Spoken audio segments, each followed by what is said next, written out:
Saudara, kepolisian sampai saat ini masih mencari 4 orang debt collector yang membentak anggota Babin Kamtibmas saat menarik paksa mobil selegram Clara Sinta.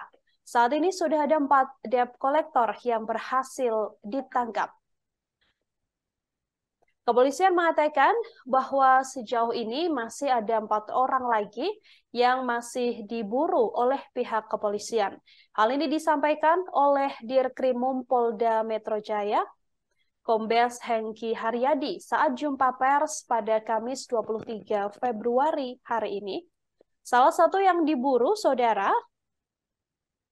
adalah pria berkaos belang warna putih biru, yang mana pria tersebut terekam jelas dalam video yang viral di media sosial. Pria tersebut tampak berbincang dengan Clara Sinta, yang mana ia juga kemudian sempat membentak, bahkan bertindak kasar pada polisi yang ada di apartemen milik Clara Sinta. Pria tersebut juga merupakan mantan narapidana alias residivis. Dijelaskan oleh Dirkrimum Polda Metro Jaya, Kombes Hengki Haryadi. Yang pertama adalah Erik Johnson Saputra Simangunsong, yang mana di media sosial tampak Erik Johnson Saputra Simangunsong ini mengenakan kaos garis-garis biru. Yang bersangkutan juga diketahui merupakan residivis di Banyumas atas kasus penganiayaan. Sementara 3 orang lainnya yang masih diburu berinisial BL, YM, dan juga YH. Hengki meminta agar keempat orang tersebut menyerahkan diri. Ia menegaskan bahwa perbuatan debt collector yang viral ini merupakan perbuatan yang melawan hukum. Dijelaskan dalam konferensi pers tersebut bahwa tak hanya melakukan pembentakan, namun pelaku juga melakukan ancaman hingga menyebut akan membunuh sopir dari Clara Sinta. Kepolisian mengatakan bahwa keempat pelaku yang belum ditangkap atau masih buron ini, saudara, akan masuk dalam daftar pencarian orang dan fotonya disebar ke seluruh kantor polisi. Hengki juga mengingatkan agar tak ada lagi kasus melawan petugas hingga intimidasi pada masyarakat. Polda Metro Jaya secara tegas mengatakan akan memberantas premanisme, khususnya di wilayah hukum Polda Metro Jaya. Terjadi kesepakatan itu tidak serta-merta penerima fidusia ataupun yang mewakilkan pada debt collector bisa mengambil secara paksa kendaraan. Bisa melalui penetapan pengadilan. Apabila ini tetap dilakukan, maka yang terjadi adalah tindak pidana. Nah, ini juga masyarakat juga paham, ya. Jangan sampai nanti tiba-tiba debt collector yang memaksa mengambil itu menjadi tindak pidana baru. Nah, apalagi kita rangkaikan tadi ada perlawanan terhadap petugas, kita konstruksikan dengan pasal ini. Sekarang sedang kita adakan pemeriksaan terhadap pelaku 7 orang ini. Kami respon cepat, kita tangkap pada hari pertama 2 orang.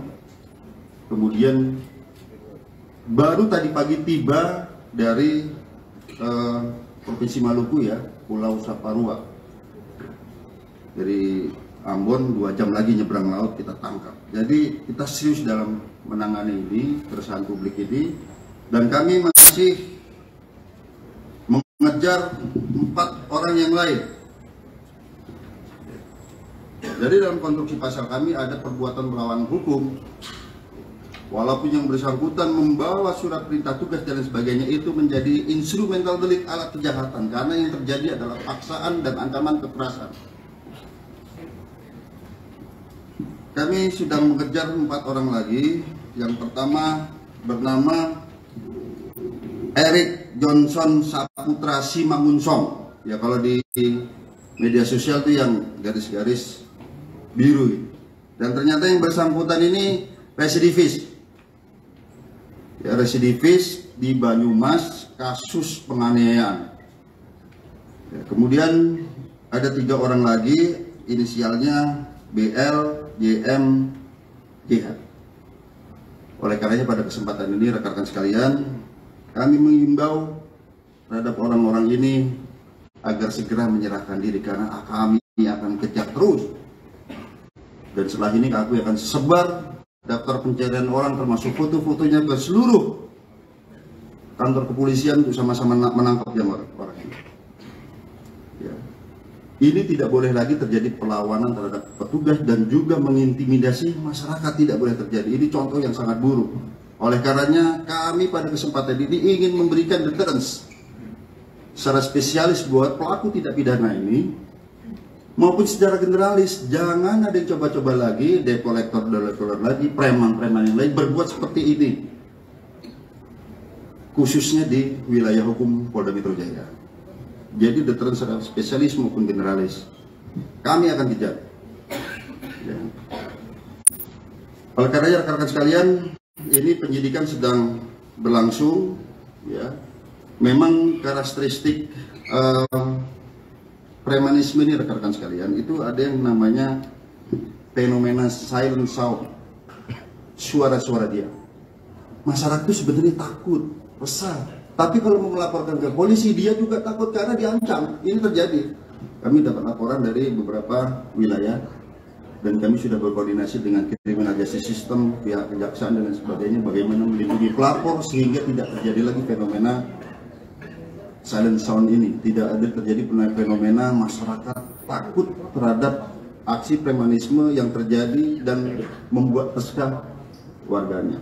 Dan kami juga sejak viralnya kasus ini banyak terima laporan ancaman-ancaman.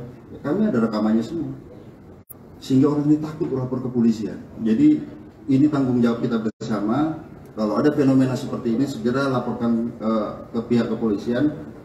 Direktif Kapolda Metro Jaya dan juga perintah Bapak Kapolri berantas premanisme. Terima kasih sudah nonton. Jangan lupa like, subscribe, dan share ya.